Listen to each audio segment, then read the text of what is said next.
నిన్న మన వాడొకడు వీడొకడు మోపాడు. వాళ్ళు వీళ్ళు వాళ్ళ చెంచాగాళ్ళు కార్యకర్తల మీద కేసులు పెట్టాలనో కార్యకర్తల మీద దాడులు చేస్తామనో ప్రయత్నం చేస్తారు. మన ఇంటికి వస్తామని చెప్పారు, కానీ మనోళ్ళే వాళ్ళ ఇంటికి పోయారు.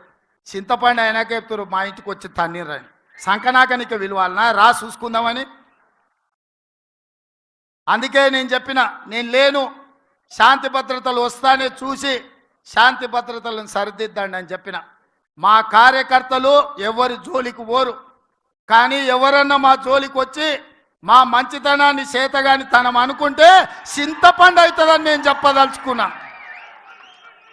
మా మహేష్ గౌడ్ గారు కొంచెం సౌమ్యుడు అయి ఉండొచ్చు, కాకపోతే వెనకాల నేనున్న ఆ సంగతి మరవద్దు.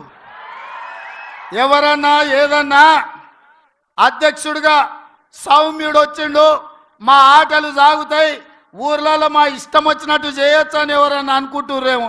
నేను వెనకాలనే ఉన్న బిడ్డ, ఎవరన్నా మా కార్యకర్తల జోలికి వస్తే ఒక్కడొక్కడికి ఉంటుందని నేను చెప్తున్నా.